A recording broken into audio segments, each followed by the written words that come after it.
पद्मजाताई, मग सगळ्यात पहिला प्रश्न, या सगळ्या कलाकारांबद्दल तुम्हाला काय वाटलं आणि एकूणच आजचा जो कार्यक्रम आहे त्याच्याबद्दल तुमचं मत काय आहे? केवळ एका शब्दात सांगायचं तर अप्रतिम. इथे जाऊन आपण काय ऐकणार आहोत, काय पाहणार आहोत याची खरंच कल्पना नव्हती, परंतु कानाला सुख, डोळ्यांना सुख मिळालं. आणि मी गेली 45 वर्ष जे मी व्रत घेतलेलं आहे संगीताचं, म्हणजे केवळ संगीत नाही तर उत्कृष्ट काव्य आणि दर्जेदार संगीत असेल तरच पद्मजा तू गा, असं मला माझ्या थोरल्या ताई नवशाताईने सांगितलं होतं. ते मी व्रत 45 वर्ष पाळलं. खरं तर ज्या दिवशी पद्मश्री मिळाली त्या दिवशी पंडित हृदयनाथजी मंगेशकर, माझे गुरु, पद्मश्री, त्यावेळेला त्यांना पद्मश्री नव्हती, पण ते घरी आले आणि त्यांनी कौतुक करताना मला म्हणाले की ही पद्मश्री तुला तुझ्या मेरिटवर मिळालेली आहे, फिल्मी संगीताच्या कुबड्या न घेता. हे माझ्यासाठी फार मानाची गोष्ट होती. आणि तेच आज मी जे पाहते आहे की त्या ज्या कविता, कुसुमाग्रज म्हणा किंवा इंदिराबाई, दुर्गाबाई, ह्या सगळ्या थोरा मोठ्यांच्या कविताच केवळ नव्हे तर नवीन नवीन शुभदास सुभेदार यासुद्धा सारस्वतच आहेत, त्यांच्याही कविता, म्हणजे त्यांचं तेव्हा नाव अजिबातच नव्हतं, त्यांच्यासुद्धा मी कविता गायलेल्या आहेत.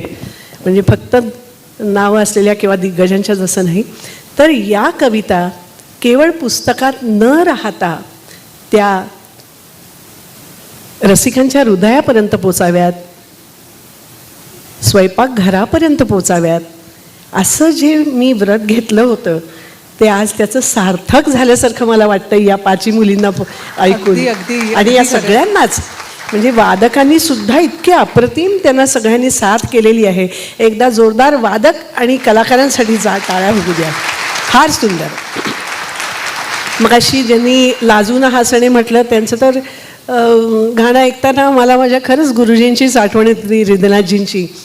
अतिशय भावपूर्ण असं गाणं त्यांनी सादर केलं. खूप खूप मजा आली. आता तुम्ही हे जी सगळ्यांची गाणी ऐकलीत किंवा अजूनही कलाकार परफॉर्म करणार आहेत, पण आता ज्याने ज्याने तुमच्यासमोर सादर केलं त्यातल्या बरेच जण किंवा जवळजवळ सगळेजण त्यांचं दुसरं करिअर चालू आहे किंवा ते काहीतरी शिकतायत आणि तरी देखील संगीताचा आपला जो छंद आहे तो जोपासतायत. याबद्दल तुम्ही काय सांगाल? कारण तुमचाही अनुभव साधारण तसाच आहे. नक्कीच. ही सगळी मंडळी, मी मग त्यातलं एक वैशिष्ट्य असं जाणवलं की प्रत्येकाने शास्त्रीय संगीताचा पाया पक्का करण्यासाठी प्रत्येकजण शिकतो आहे. न शिकता कोणी आलेलं मला नाही वाटलं. प्रत्येकजण काही ना काहीतरी शिकतो आहे आणि साधना करणं, शिकणं हे खूपच महत्त्वाचं आहे. मी त्यातून गेलेले आहे.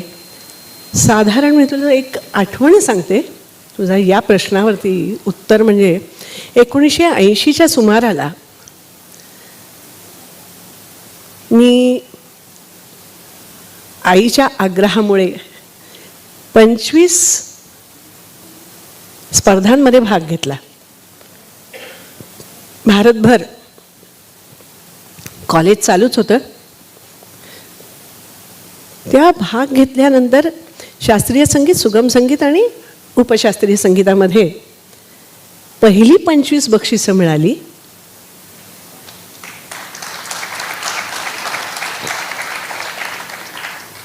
आणि त्यावेळी मला माझ्या सगळ्या मैत्रिणी म्हणाल्या, तू हे काय युरिन स्टूल्स वगैरे असं काय घाणेरडं काहीतरी काम करतेस, अभ्यास करतेस, तू छानपैकी आता गाणंच म्हण.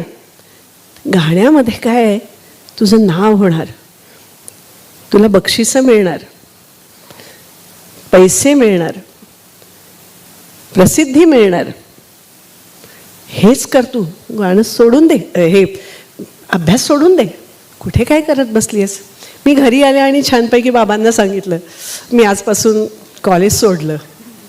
बाबा फक्त गेट आउट म्हणाले. त्यांना असंच म्हणायचं होतं की तुम्ही तुमचा छंद जो काही असेल तो जरूर जोपासा. बाबा म्हणाले पुढचं आयुष्य आहे, संपूर्ण आयुष्य पडलेलं आहे तुझ्यासाठी, पण कुठेतरी तुमचं करिअर करण्यासाठी जर ते दुसरा तुमचा छंद जर फेल गेला, त्यात तुम्ही काही पुढे करू शकला नाही, तर ग्रॅज्युएशनपर्यंत तरी कमीत कमी तुम्ही अगदी बरोबर. शिक्षण घेतलं पाहिजे. शिक्षण हे सगळ्यात जास्त महत्त्वाचं आहे. आणि ते शिक्षण घेतल्यानंतर मग तुम्हाला तुमच्या करिअरमध्ये जे काही करायचं आहे किंवा तुमचं करिअर जे आहे तोच तुमचा छंद असेल तर सर्वोत्तम, पण जर नसेल तर दोन्ही चालू ठेवायला काहीच हरकत नाही. आणि आज आलेली सगळीजणं कशा ना कशात तरी पारंगत आहेत कलेशिवाय. आणि म्हणजे तेच खरं महत्त्वाचं आहे. आणि हे करताना तुम्ही आत्ता तुमच्या वडिलांनी तुम्हाला सांगितलं आणि त्यांनी पाठिंबा दिला आणि तुम्ही तुमचं BSc मायक्रोबायोलॉजीमध्ये पूर्ण केलं. मला असं विचारायचं आहे की कुटुंबाचा सपोर्ट किंवा पाठिंबा किती महत्त्वाचा आहे आणि तुमच्या बाबतीत काय झालं? म्हणजे त्याच्यातून अनेकांना इकडे इतक्या जणांचे पालक पण इकडे असतील, त्यांना देखील एक संदेश मिळेल. कुटुंबाचा सपोर्ट नक्कीच महत्त्वाचा आहे. आणि मला माझ्या माहेरच्यांनी त्यावेळेला संपूर्ण कुटुंब माझ्याबरोबर असायचं. जेव्हा मी स्पर्धांमध्ये भाग घ्यायचे त्यावेळेला धाकटा भाऊ तबल्याला असायचा. तो उत्तम शिकलेला आहे. झाकीरबाईंच्या शिष्याकडे त्याने. उषाताईसुद्धा माझ्याबरोबरच असायची धीर द्यायला. आणि आई माझ्याकडनं ते गाणं व्यवस्थित करून घ्यायची, घोटून घ्यायची. ताई तर माझी पहिली गुरु संगीतातली. आणि सगळेजणं बाबा आम्हाला घेऊन जायचे प्रत्येक ठिकाणी. कदाचित लोकांना वाटत असेल त्यावेळेला ही संपूर्ण फॅमिली जी आलेली आहे स्पर्धेसाठी, तर ह्याच्यातली भाग घेणारी एकटीच, पण जेवणाच्या पंक्तीला जातात लग्नाला तसे सगळेजण आलेले आहेत. पण आज मला त्याचं महत्त्व खूप जाणवतं. कारण मेंटल आणि फिजिकल दोन्ही सपोर्ट सॉलिड असणं महत्त्वाचं आहे. आईनं तर मला सांगितलं होतं कॉलेजमध्ये शिक्षण घेत असताना की फक्त मायक्रोबायोलॉजी आणि म्युझिक, संगीत आणि हे दोनच कर. तुला अगदी चहा वगैरे सगळं जे काही स्वयंपाक वगैरे जे काही आहे ते तुला लग्नानंतर आपोआप तुला जमेल, त्याची तू काळजी करू नकोस. परंतु कारण आपल्याला चव माहिती आहे त्यामुळे आपण तो करू शकणार याची तिला खात्री होती. अगदी खरं. पूर्णपणे त्यात मी बुडवून घेतलं होतं स्वतःला. अगदी लग्नानंतर सुद्धा मला सुनीलची साथ आहे, माधुरीची माझ्या साथ आहे, माझा उजवा हात. आणि तिनेही मला सांगून ठेवलं तुम्ही किचनमध्ये पाय ठेवू नका, तुम्ही फक्त तुमचं लेखन, तुमचं आता माझं एक पुस्तकही येऊ घातलेलं आहे ज्याच्यात अटलजी, लताबाई किंवा दुर्गाबाई या सगळ्या मंडळींवरती माझे अनेक अनुभव त्याच्यात मी चितारलेले आहेत. तर ही सगळी मंडळी मला इतकी घट्ट प्रेमाने धरून आहेत की प्रत्येकाने मला साथ दिलेली आहे आणि म्हणून मी आज हे करू शकते. क्या बात आहे. आजकाल म्हणजे आता तुम्ही हे जे सांगताय तुमचा हा प्रवास, अनेक स्पर्धा, तुमचं शिक्षण, तुमचा रियाज, आजकाल सगळ्यांना ना एक संधी हवी असते किंवा आपण कधी म्हणजे आपल्याकडे उत्तम गाणं आहे किंवा उत्तम कला आहे पण संधी कशी मिळणार. सो आजचं जे जग आहे त्याविषयी तुम्ही काय सांगाल? आणि तुमचा सुद्धा एक अनुभव आहे की तुमचं पहिलं गाणं, तर त्या पहिल्या गाण्याचा किस्सा देखील आम्हाला ऐकायचा आवडेल कारण ते तुमच्या बहिणीने तुम्हाला सांगितलं की कधी गायचं. सो हां, मी जे म्हटलं ना की व्रत जे घ्यायला तिने मला सांगितलं की शब्द उत्तम असतील आणि दर्जेदार संगीत असेल तरच गा. मग वयाच्या 13व्या वर्षी मला किलबिलसाठी बोलवणं आलं होतं, पण काहीतरी माझ्या मामाची रंगीत गाडी, बैलगाडी वगैरे असं काहीतरी गाणं होतं. तर तिने मला खूप गंमत वाटली की अरे आपण टी व्हीवरती दिसणार तर आणि आपल्याला गायला पण मिळणार, नाव होणार आपलं. मी वय वर्ष 13, पण तिने सांगितलं नाही, गायचं नाही. आपलं पहिलं गाणं असं असलं पाहिजे की आपल्याला आयुष्यभर लोकांनी लक्षात ठेवलं पाहिजे.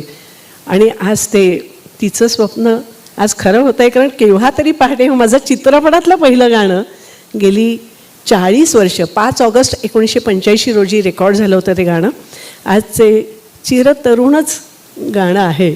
म्हणजे मुळात आपण धावण्याच्या पेक्षा जास्ती आपण संयम राखणं आणि आपल्या साधनेला महत्त्व देणं हे सगळ्यात जास्त महत्त्वाचं असतं.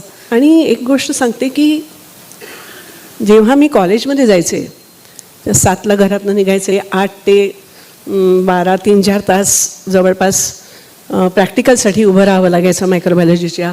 त्याच्यानंतर लेक्चर्स अटेंड करून घरी जाऊन 2 घास खाऊन मी गुरुजींकडे जायचे, पद्मविभूषण पंडित रामनारायणजींकडे. या सगळ्या थोर मंडळींनी मला घडवलं.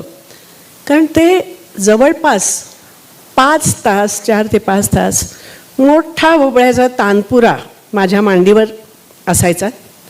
ते पलंगावर बसून सारंगी वाजवायचे, ज्यांनी लता दीदींना सुद्धा गायडन्स दिलेला आहे.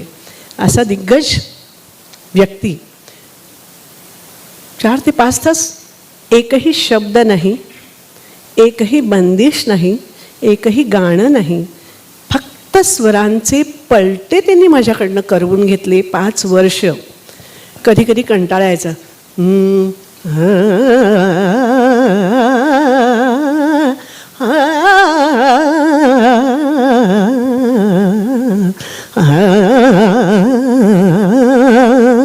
असं अखंड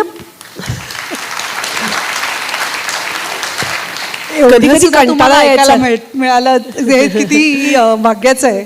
कधी कधी कंटाळा यायचा. अरे तेच तेच पलटे, किती वेगवेगळे जरी पलटे असले तरी पलटे करणं, एखादं गाणं पण नाही त्यांनी शिकवलं, पण कंटाळा यायचा. आणि मग आईला कधी सांगायचे, आई आज पोटात दुखते, डोकं दुखते, असं काहीतरी कारण सांगून रोज 5 वर्ष हे करणं खरंच कठीण होतं आणि बालबुद्धी. पण आईने सांगितलं, एक तिच्या तोंडचा गुरुमंत्र मी मात्र कायम जपून ठेवलेला आहे, आणि तो म्हणजे नो एक्सक्युजेस. हा नो एक्सक्युजेस जो आहे तो मला आजवर इथे घेऊन आलेला आहे. कारण मांडी घालून 4 ते 5 तास बसणं हे त्यावेळेला केलं म्हणून आज 3 तास मिनिमम 3 ते 5 तास या वयात मी बसू शकते. हा म्हणजे एक आजचे जे पालक आहेत किंवा जे ठीक आहे आता कंटाळला असेल माझा बाळ, म्हणजे आता त्याला खूप प्रॅक्टिस केली आहे तर जाऊ देत, असं खूप कधी कधी होतं. काल तिला एक शिंक आली असंही सांगतात. म्हणून आज आम्ही पाठवत नाही, कारण व्हॉट्सॲपवरती मेसेज येतो की आज पाठवत नाही कारण एक शिंक आली, आज नको उगाच. सो साधना कशी असते याचं एक उदाहरण की, आणि आज जर तुम्हाला पद्मश्री पद्मजाताई फेणाणी जोगळेकर व्हायचं असेल तर त्यावेळेला किती खडतर प्रवास आणि किती कठोर साधना करावी लागते याचं एक उदाहरणच आहे आज आपल्यासमोर. मला तुम्हाला आईने खरंच इतकं पक्क तिने सांगून ठेवलं की नो एक्सक्युजेस. ते करायचं म्हणजे करायचं, साधना करायची म्हणजे करायची. आणि त्या वयात जे शक्य झालं ते खरोखरच. पण त्यावेळेला पद्मजाताई इतकी साधना करायच्या, इतके तास बसायच्या, सगळं ऐकायच्या. पण तुम्हाला मगासचा एक छोटासा किस्सा सांगते. ज्यावेळेला पद्मजाताई इकडे आल्या, आता खरं तर त्यांना काहीच गरज नाही आहे की ठीक आहे मी येते आरामात, 5ला कार्यक्रम आहे ना, 5:30पर्यंत पोचते आणि मग तुमचं सुरू करा आणि मग करूया काही विचार प्रश्न काही. पण पद्मजाताईंनी मला आधी बोलवलं, आपण काय बोलूया, कसं बोलूया. मग इकडे जेव्हा आल्या त्या म्हणाल्या की मी 5 वाजताचा कार्यक्रम आहे ना, मी 4 वाजता 4:15 वाजता इकडे येते. इकडे आल्यावरती म्हणाल्या आपण पाठीमागे जाऊन थोडीशी रिहर्सल करूया. म्हणजे आज या क्षणाला सुद्धा कुठचीही गोष्ट तयारीशिवाय करायची नाही हे त्यांनी स्वतःमध्ये भिनवून घेतलेलं व्रत आहे. आणि मला वाटतं आज जे कलाकार आहेत त्यांनी हाच मूलमंत्र किंवा हेच व्रत स्वतःमध्ये भिनवलं, किंवा आज जे इकडे जे 12 कलाकार परफॉर्म करतायत त्याच्या व्यतिरिक्त जे कोणी कलाकार ऐकतायत बघतायत हा कार्यक्रम, त्यांनी पद्मजाताईंचा हा गुण घ्यायचा प्रयत्न केला ना तरी यश तुमच्या जवळ येईल, याला काहीही दुसरी शंका नाही ना पद्मजाताई. क्या बात आहे. मला तुमच्या गुरुबद्दल विचारायचं होतं की गुरूंचं महत्त्व किती, आणि गुरूंच्या सोबत कशी साधना करावी किंवा गुरूंचे काही अनुभव असतील तुमचे तर ते आम्हाला नक्कीच ऐकायला आवडतील. मुख्यत्वे घरीच पहिली गुरु उषाताई, जी चित्रकार आहे जगप्रसिद्ध, पण त्याच्यानंतर पहिला गुरु, मोठा गुरु म्हणजे पंडित जसराजजी. त्यांच्याकडे मी जेव्हा क्लासिकल शिकले तेव्हा त्यांनी भावपूर्ण क्लासिकल कसं गावं हे शिकवलं मुख्य. कारण वृक्ष क्लासिकल गाणारे भरपूर असतात. आता पवन पूत हनुमान लला तुम, हे म्हणणं सोपं आहे. पवन पूत हनुमान लला तुम लला. तो छोटं बाळ आहे ते हनुमानाचं. लला तुम लला तुम पवन पूत हनुमान लला तुम. क्या बात है. अजून काय हवं नाही का? हे भावपूर्ण गाणं काय असतं हे जसराजींकडे शास्त्रीय असून सुद्धा. नाहीतर आऊ आऊ बरेच जण करतात, नक्कीच. 3-3 तास दळतात, पण हे खूप सुंदर आहे शास्त्रीय संगीत. हे त्यांच्याकडून शिकायला मिळालं. आत्ताच्या घडीला अनेकांना संधी खूप मिळते, कारण इंस्टाग्राम आहे, यूट्यूब आहे किंवा असे खूप सारे प्लॅटफॉर्म्स आहेत. तिकडे एखादं गाणं परफॉर्म केलं की म्हणजे लगेच व्हायरल होतं आणि मग प्रसिद्ध होतं, पण ते लगेच कुठेतरी हरवून जातं. आता ह्या सगळ्याच्या समुद्र आहे तो. पण या समुद्राच्या बाबतीत पद्मजाताई नावाची नदी काय सांगू पाहते? निष्ठेने काम करा, साधना करा, चिकाटीने करा, कधी ना कधीतरी तुम्हाला यश मिळणारच आहे. त्या बाबतीत दुर्गाबाईंची एक छोटीशी गोष्ट सांगू का? नक्कीच नक्कीच. माझ्या आयुष्यात भाग्य एवढं मोठं की अगदी अटलजी, कुसुमाग्रज, दुर्गाबाई, इंदिरा संत अशी थोर माणसं मला अगदी जवळून पाहायला मिळाली, त्यांचे आशीर्वाद लाभले. लताबाई दिदींनी खूप प्रोत्साहन दिलं मला. त्यांनीच माझ्याकडनं केव्हा तरी पाटे लवलवकरी पातळ ही गाणी निवडून चित्रपटासाठी गाऊन घेतली. अगदी अगदी. तर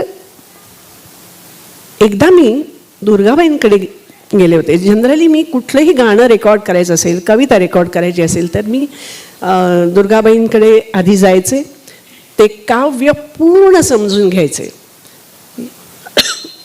वाचन हे सुद्धा अत्यंत महत्त्वाचं आहे, कारण सूर ताल जनरली सगळे गातात, पण भावपूर्णता जी आहे ती गाण्यामध्ये येण्यासाठी वाचन हे अत्यंत महत्त्वाचं आहे. तर मी त्यांच्याकडे जाऊन त्यांना ती कविता म्हणून दाखवायची. आता एखादा प्रिझम असेल तर प्रिझममधनं एखादा किरण गेला तर बाजूला सप्तरंग त्याचे जसे उमटतात तसं ते कवितेचं होतं. नुसतं गाणं नाही आहे, ती कविता आहे. तर त्या कवितेचे सप्तरंग जाणून घेण्यासाठी मी रेकॉर्डिंगच्या आदल्या दिवशी दुर्गाबाईंना जाऊन भेटायचे. त्या दिवशी त्यांनी वाटाण्याची सालीची उसळ केली होती आणि ती इतकी रुचकर झाली होती, इतकी रुचकर झाली होती. मी त्यांना विचारलं, म्हटलं दुर्गाबाई, आम्ही साध्या वाटाण्याची चांगलं उसळ केली तरी इतकी रुचकर होत नाही, तुम्ही वाटाण्याची सालीची उसळ केली, हे कसं काय, इतकी चविष्ट कशी झाली आहे? त्या काय म्हणाल्या असतील? त्या म्हणाल्या, आयुष्यभर लक्षात ठेवण्यासारखं त्यांनी मला एक फार सुंदर शब्द दिला. त्या म्हणाल्या, अगं तुम्ही फोडणी घालता, तुम्ही जे मसाले घालता साधारण तसंच मी घालते, फक्त त्यात थोडा जीव ओतते. क्या बात है, क्या बात है. असं प्रत्येकाने जर जीव ओतून जर काम करायचं ठरवलं तर मला वाटतं नक्की यश आहेच आहे. नक्कीच नक्कीच. तर मंडळी, आज आपण म्हणजे ऐकायला खूप आवडेल, पण आपल्याला पुढचा कार्यक्रमही आपल्या सगळ्यांना ऐकायचा आहे. आणि आज आपण पद्मजाताईंकडनं ज्या गप्पा ऐकल्या किंवा ज्या गोष्टी ऐकल्या, त्यांचे अनुभव ऐकले, आणि त्यांनी आपल्याला हे जे छोट्या छोट्या गोष्टी सांगितल्या आहेत ना, त्यांच्या अनुभवातून आपल्याला बरंच काही देऊ केलं आहे. आणि आज जे कलाकार आहेत त्यांनी हे आपल्यासोबत घ्यावं. आणि आज इकडे त्यांना सारस्वत कलाकारच्या मंचावरती सादरीकरण मिळालं आहे आणि तुमच्याकडनं अनुभवाचे बोल मिळाले आहेत. ह्या सगळ्याचा त्यांना नक्कीच त्यांच्या भविष्यासाठी फायदा होईल. तुझंही मला खूप कौतुक वाटतं. तू घरी आलीस, माझ्या याच्यावरती बोललीस, विचार केलास, प्रश्न काढलेस, किती छान. नक्कीच. आता तुमच्या हस्ते ना, तिलाही एकदा जोरदार तिच्यासाठी टाळ्या द्या. Thank you so much. सारस्वत म्हणजे अमकं, सारस्वत म्हणजे तमकं, इतकं सुंदर तिने सुरुवात केली, खमंग सुरुवात केली अगदी. सार आणि सारस्वत हे सरस्वतीचे पूजक, उपासक. अगदी हे अगदी. सगळ्यांना हे सरस्वतीचं वरदान लाभलेली ही सगळी कलाकार नक्कीच मंडळी आहे. नक्कीच. अगदी नक्की. तर आता आपले जे हे कलाकार आहेत यांचं एक छोटंसं फेलिसिटेशन करूयात तुमच्या हस्ते. अगदी. म्हणजे मी नावं घेते.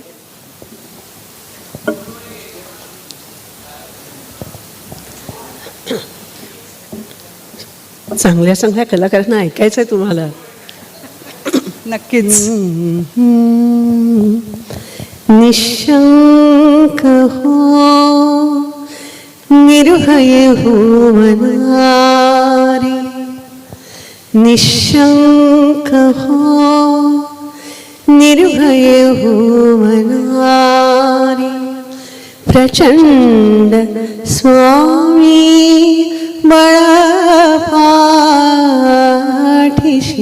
रे, अतर्क्य अवधूत हे स्मरण गामी, अतर्क्य अवधूत हे स्मरण गामी, अशक्य ही शक्य करतील स्वामी, अशक्य ही शक्य करतील स्वामी, अशक्य ही शक्य करतील स्वामी. क्या बात है.